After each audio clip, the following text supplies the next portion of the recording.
Ini bodohnya aku waktu itu. Aku sudah tahu kebenaran Islam. Aku udah tahu banget kalau Islam itu jalan yang benar. Cuman aku gak mau ngejalanin ini.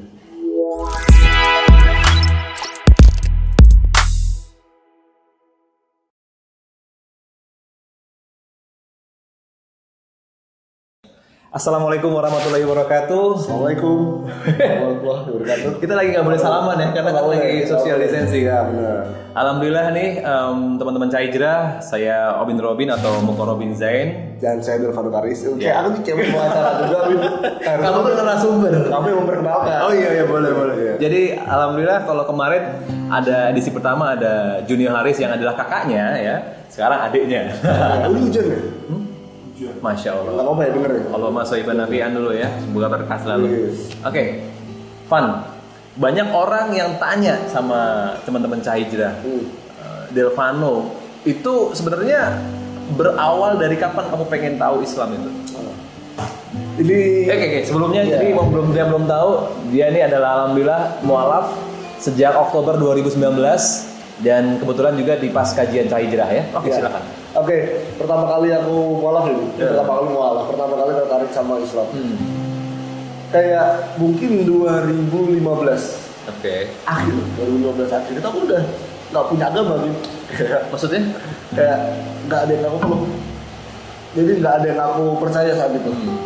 Kayak saat itu aku udah telanjang aja. Aku nggak aku percaya ada Tuhan, cuman aku nggak megang suatu kepercayaan karena aku benar-benar kosong waktu itu. Awalnya permulaannya saat udah tahu ya, Dendi kemarin cerita waktu aku non muslim, aku belum muslim dulu, aku udah punya usaha tour travel, Oh iya. ya kan? Aku udah punya. Oh, ikutan juga? Iya. Waduh, jadi bukan cuma Junior Haris yang kerja di tour travel umroh ya, tolong ya, umroh. Tapi dia juga. Ya, juga. Masya Allah. Aku malah yang megang Semarang, dia yang megang luar kota lainnya. Kamu khusus Semarang? Aku Semarang. Jadi gitu. Jadi itu aku kan itu juga. Tapi gini Bin, mungkin waktu itu pandangan orang ini non muslim tapi megang umroh, kayak nggak berkah nggak salah. Cuman waktu itu jujur Bin, niatku bener-bener memberangkatkan tamu Allah ke Baitullah. Itu bener-bener niatku itu. Niatnya itu 2015 tapi belum tahu agamamu apa waktu itu? Iya, tapi waktu aku bener-bener bisa memberangkatkan mereka ke Tanah Suci, aku bener-bener rasanya adem nih, kayak alhamdulillah sampai Indonesia lagi, alhamdulillah ibadahnya lancar, itu aku seneng nih. Sebentar, jangan-jangan apa nih? Labaik Allahumma labaik apa nih? Awal, karena dulu aku juga sering manasik setiap bikin aku manasik nih, jadi kayak, Masya Allah. nah ini ketertarikanku pertama kali sama Islam. Dari situ ya? Itu kayak aku mempelajari kok orang niat banget sih ngapain gitu loh, punya uang sampai dibela-belain ngantri ke Tanah Suci, terus dibela-belain membuat aku bisa liburan ke tempat lain, ngapa ke sana sih? Itu bikin aku penasaran. Akhirnya aku pelajarin Islam mulai dari 2016 awal itu. Cuman pelajarannya nggak langsung ya, dikit-dikit kayak tertarik dikit, lepas 4 tahun sampai 2019. Oke, 2019 mungkin apa ya? Lingkungan mungkin banyak juga yang Islam kan. Terus sempat kepo nggak sih sama teman-teman gitu? Lingkunganku banyak yang Islam, cuman nggak Islam. Maksudnya gimana? Banyak, jadi aku nggak pernah kepo. Oh, oke. Jadi aku punya teman-teman yang Islam, punya teman-teman yang Muslim, cuman kayak nggak ada yang bikin aku kepo karena mereka tidak mencerminkan itu. Oh, tidak mencerminkan itu. Paham nggak? Tidak mencerminkan gitu. Kan banyak kan, paham nggak sih? Paham Iya. nggak? Jadi kayak kalau misalkan ada orang nih yang main sama aku, dikit-dikit sholat, kan aku kayak penasaran, ini ngapain sih? Jam subuh sholat, zuhur sholat, asar sholat, kan aku kayak penasaran ngapain sih? Tapi enggak, kenyataannya orang-orang yang di lingkunganku mau azan tetap nongkrong gitu, merokok sama aku. Jadi kayak aku nggak penasaran sama itu. Itu nggak buat aku penasaran. Lingkunganku itu nggak buat aku penasaran. Masya Allah. Jadi justru harusnya sebagai muslim mencerminkan muslimnya gitu, maksud kamu gitu? Iya, ya, karena aku nggak punya temen kayak gitu. Temenku banyak yang muslim, cuman nggak ada yang muslim. Ya gimana ya? Aku nggak boleh ngejudge, cuman aku nggak bikin aku penasaran, nggak bikin aku, wih kok sholat ngapain? Nggak bikin gitu. Oke. Dan akhirnya menemukan sendiri gimana ceritanya? Nah itu akhirnya aku menemukan sendiri karena kangen. Maksudnya? Kangen sama, jujur aku kangen banget sosok Tuhan di dalam hatiku. Aku kangen banget ada sosok yang besar di dalam hatiku yang kayak bisa menenangkan aku. Aku sampai di titik dimana aku uang punya, keluarga punya, apa aja aku alhamdulillah ya Bin, apa aja waktu itu aku bisa beli. Aku kayak di titik dimana apalagi kayak orang-orang banyak yang tahu aku. Ini bukan sombong ya, ini ceritanya. Orang-orang banyak yang tahu aku di misalkan nggak cuma di Semarang misalkan, aku dikenal apa aja ada. Cuman kok ada yang kosong. Ada yang bikin aku ketakutan setiap malam, ada yang bikin aku nangis setiap malam, sampai aku bener-bener depresi setiap malam. Aku pernah nggak kuat di kamar, aku telepon semua temanku nggak ada yang bisa. Aku naik mobil bener-bener ketakutan, aku nggak tahu harus ngapain.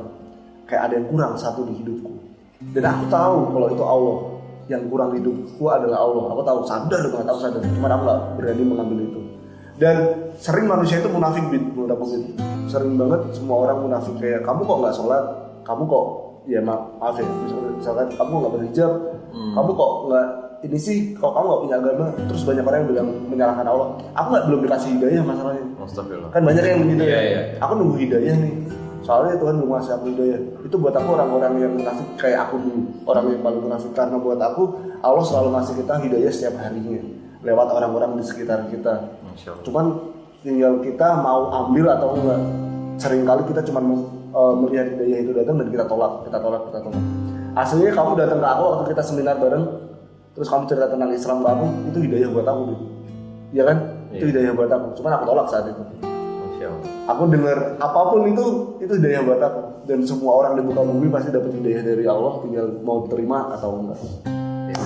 Jadi dari Vano nih yang bisa dibilang sekarang nih bulan Mei, Oktober mungkin ya belum ada setahun lah Vano memeluk Islam. Tapi kata-katanya beliau ini ya mungkin nggak seperti saya yang baru baru 30 tahun hatam Quran.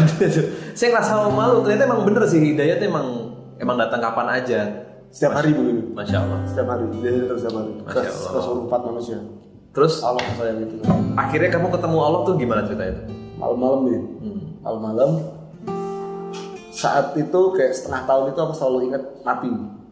Ini jujur aku selalu ingat mati. Toh kalau aku dapat semuanya di dunia, saat aku mati aku ngapain? Terus kalau misalkan bener saat mati aku semuanya terlambat dan aku nggak bisa bertaubat, aku mau ngapain? Semuanya udah terlambat. Aku selalu ingat. Kayak, tapi gini, ini bodohnya aku waktu itu. Aku sudah tahu kebenaran Islam. Aku udah tahu banget kalau Islam itu jalan yang benar. Cuman aku nggak mau ngejalanin. Bukan karena aku nggak percaya, tapi karena aku kayak, ya belum aja lah. Aku masih pengen mabuk, aku masih pengen hidup enak, aku masih pengen hidup duniawi aja, aku masih pengen duniawi. Aku masih pengen ini, aku gak bisa lepas. Kalau aku masuk Islam, ntar aku harus lepas ini, aku gak mau. Kayak gitu. Aku masih kayak gitu. Dan karena aku udah tahu kalau Islam itu bener. Akhirnya tapi aku kematian yang ingatin aku bisa mati kapan aja. Kalau aku mati malam ini, aku ngapain? Ya udah, akhirnya malam-malam di puncak ketakutanku, setelah ngomong ke mamaku, tapi mamaku belum bisa terima dan nangis. Tapi di puncak ketakutanku malam itu, aku rindu banget sama Allah. Aku telepon langsung teman terdekatku yang aku tahu agamanya baik. Aku telepon Benny.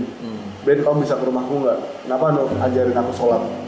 Malam itu Benny langsung ke rumahku, ngajarin aku sholat. Kita syahadat berdua di kamar. Langsung aku sholat subuh pertama di situ. Dan itu pertama kali ini. Itu kayak alhamdulillah, kayak Allah sayang banget sama aku. Walaupun aku jahat, walaupun aku dosa, walaupun aku membangkang, tapi aku tetap kayak ayo tetap gitu. Masya Allah. Mungkin ini juga sebagai self reminder buat saya ya, yang mungkin selama ini merasakan sholat sekedar sholat, nggak seperti Vano yang sampai mencari gitu loh, Allah di mana gitu. Oke, akhirnya kamu syahadat 2019 itu kan? 2019 dan mulai saat itu udah mulai belajar sholat dan lain-lain? Iya, udah mulai belajar sholat.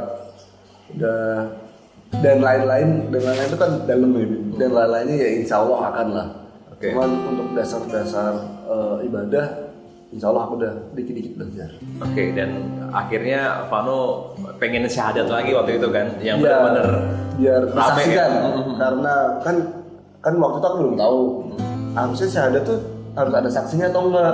Ada yang bilang kalau ada yang saksi baik, kalau enggak apa-apa, asalkan hati. Cuman ya udah aku yang penting yang ini aja lah, yang ada saksinya, karena memang syaratnya itu ya udah harus ada saksinya. Nah, kamu ngomongin Bin, aku mau syahadat nih, bisa bantu nggak? Bisa di Cahijrah, bla langsung semangat nih Obin. Semangat banget ya. Semangat.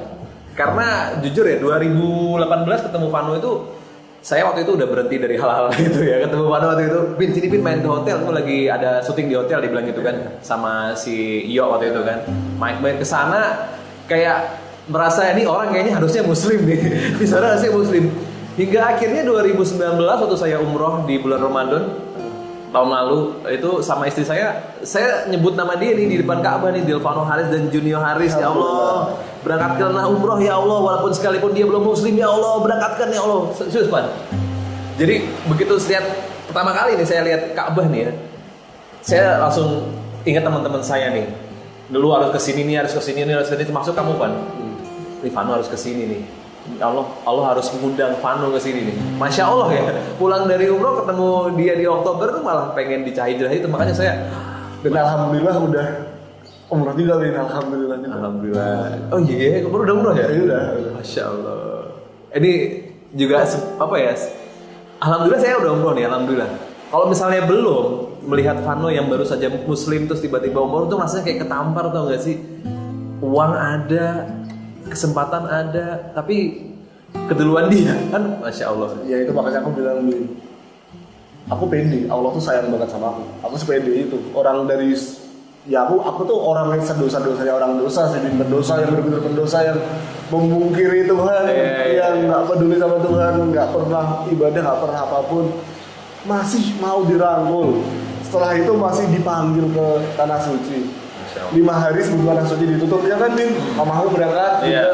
Itu benar-benar dipasin Bin. Ini Masya Allah banget Vano nih. Jadi Vano pulang ke Indonesia 5 hari kemudian lockdown itu si Arab tuh. Lockdown. Jadi emang kita nggak ada yang tahu Van ya? Nggak ada yang tahu. Oh iya, saya sempat dengar juga Van cerita kamu tentang azan subuh tuh gimana tuh Van? Oh iya, azan subuh. Jadi gini Bin, waktu azan subuh ini sebelum aku telepon Benny ya, azan subuh 3 kali azan subuh Bin. Aku cerita ke Wayan, cerita ke teman-teman dekatku. Aku nggak bisa tidur dan aku lagi ketakutan.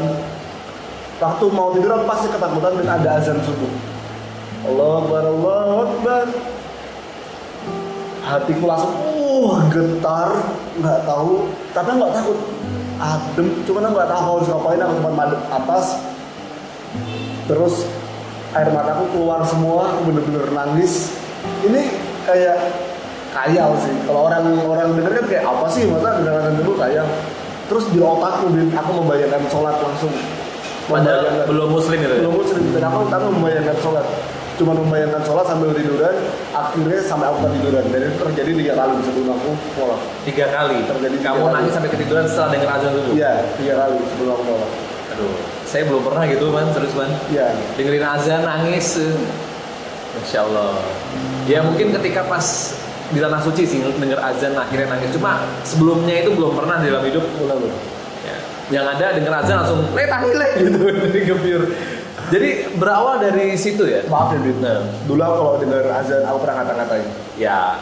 Aku dulu sebelum muslim, aku denger azan berisik banget. Aku pernah jadi orang yang kayak gitu. Apa sih dia berisik banget? Apa sih? Ih, apa sih? Dulu aku kayak gitu. Aku sebel banget kalau denger azan. Karena itu berisik buat aku. Astagfirullah, ampun ya Allah. Itu dosa banget sih. Dan sekarang saat dengar azan kayak enak gitu, seneng. Insya Allah. Ya, aku dulu juga pernah sombong. Aku bilang sama semua orang, sama mamaku, sama ayahku, sama semua orang. Pegang kata-kataku. Aku Delvano Haris nggak akan pernah masuk muslim. Nggak pernah, agama yang salah, agama yang sesat, nggak pernah. Dan nggak akan aku masuk muslim. Tapi lihat perkataan seorang manusia di hadapan Allah itu nggak ada apa-apanya. Tinggal plak. Udah sekarang aku di sini. Masya Allah. Aku selalu sombong, aku selalu sesumbar kayak gitu. Dan manusia ini kalau ngomong nggak punya kekuatan. Yang punya kekuatan sekali lagi Allah. Jadi kalau bisa kata-kata kita benar-benar kita serahkan ke Allah, karena Allah nanti yang melakukan apapun di hidup kita nanti, bukan kita yang urusan kita. Jadi kamu sekarang juga meyakini kalau setiap perkataan itu adalah doa ya, Pak? Jangan, aku bilang kalau akan masuk muslim kok. Iya. Aku bilang nggak akan aku masuk muslim. Pegang kata-katamu seorang Fano nggak akan masuk muslim. Buktinya ini Allah itu maha luar biasa. Masya Allah. Maha luar biasa. Fan, kamu udah ngerasain nikmatnya sholat, dan Masya Allah dia juga udah ngerasain nikmatnya tawaf, sa'i. Fan, saya waktu pas tawaf, pas sa'i agak sedikit ngeluh. Kalau Iya. kamu gimana, Fan? Jujur nih, jujur aja ya. Jujur ya. Kalau tawaf ya, kalau tawaf. Ini aku pertama tawaf. Kan aku kayak saat kita zikir subhanallah, alhamdulillah, la ilaha illallah, wallahu akbar. Kalau misalkan kita kayak gitu di rumah, ya rasanya nikmatin, tapi biasa masih. Cuman kalau waktu tawaf, setiap kata subhanallah, getar, itu rasanya, enak banget. Cuman aku sa'i. Gimana? Pegel ya? manusiawi. Tapi yang jelas kamu juga ngerasain kan, sholat di depan Ka'bah. Ya, ngerasain. Masya Allah. Aku berdoa semoga teman-teman muslim semuanya yang nonton video ini merasakan sebelum kematiannya sholat di depan Ka'bah. Amin ya Allah. Amin ya Allah. Semoga bisa naik haji bareng kita ya. Amin ya Allah. Amin, ya. Fan, dia juga alhamdulillah nih selain udah umroh, dia juga alhamdulillah melaksanakan ibadah Ramadan pertama kalinya dalam hidupnya ya. Iya, pertama kali di hidupku aku melaksanakan ibadah puasa di bulan Ramadan. Ya walaupun ya kita harus sabar, kita terawihnya di rumah, tapi paling nggak kamu ngerasain puasanya gimana tuh, Pak? Puasanya buat aku ini sesuatu hal yang baru, karena aku harus ngejalanin ini 30 hari. Dulu aku pernah coba puasa waktu Ramadan buat konten Give Life. Cuman bolong-bolong. Jadi kayak itu bukan kewajiban buat aku kan. Ya Allah, buat konten loh. Konten. Allah. Dulu. Cuman aku di situ mencoba untuk gimana sih jadi saudara kita yang muslim. Puasa kayak gimana sih? Dulu aku niatnya baik dong. Iya, boleh. Asal nggak ngeprank orang buat batalin puasa itu ya. Masya Allah, astagfirullah. Oke. Jadi pernah gitu juga ya? Pernah, terus akhirnya tapi sekarang kan aku puasa karena memang itu kewajibanku, dan itu rasanya beda, kayak sesuatu yang baru aja dan nikmat banget. Jadi kayak mau minum nggak boleh tuh nikmat gitu, kayak wah nggak boleh minum gitu. Kayak biasanya kan kita minum gampang, ini malah kita nggak boleh minum, itu malah nikmatnya di situ. Masya Allah. Ya, mungkin bagian dari kita yang muslim sejak lahir nih merindukan yang namanya buka puasa cepet ya. Kalau Fano kayaknya enggak, dia lebih nanti dulu kan. Jadi kayak ini menikmati masa-masa puasa ya. Semoga mumpung masih bisa menikmati nih. Jadi kan kita nggak tahu ntar. Ya semoga aku bisa gini terus. Siapa tahu nanti aku kayak kamu juga yang menanti buka puasa gitu kan, nggak tahu. Ya mungkin masih baru-barunya nih. Jadi masih. Ya semoga tetap istiqomah gitu. Ya semoga tetap girohnya tetap semangat gitu ya. Amin. Dan tentunya Fano ini di rumahnya satu-satunya yang muslim ya, Pak? Ya, satu-satunya yang muslim di rumah. Jadi kayak kayak anak kos ya. Anak kos. Cuman enggak sih, tetap keharmonisan keluarga tetap sama, nggak ada yang berbeda. Apapun nggak ada yang berbeda, cuma ibadahnya sendiri gitu aja. Jadi nggak ada yang sholat, cuma aku yang sholat subuh cuma aku yang bangun, wudu cuma aku yang basah gitu aja. Ada. Sahur juga cuma kamu sendirian? Sahur dengan aku. Masya Allah, ini sebenarnya kode nih ya buat akwat-akwat mungkin yang melihat ya. Oke, Fano terima kasih buat sharingnya, buat teman-teman. Terima kasih sudah mendengar kisah dari Delvano Haris ya. Jangan lupa subscribe channelnya Delvano Haris juga ya. Cah Hijrah di subscribe guys, karena ini adalah channel yang membangun kita, yang dia nggak cuma mengurus duniawi tapi juga rohani surga akhirat. Amin. Ya. Semoga ini berkah lah semoga channel ini. Amin. Semoga kita berjumpa di Baitullah dan juga semoga kita bersahabat di dunia, bertetangga di surga. Dia kalau ngomong gini aku langsung merinding. Dia langsung merinding beneran. Ya. Ini kata-kata yang saya juga ngomongnya serius sih, Ban. Nggak konten sih, Ban. Tapi dia merinding kata-kata yang merinding. Semoga Karena indahnya kayak apa kalau aku bisa melihat mukanya Obin nanti di akhirat. Aduh, itu Masya Allah. indah banget.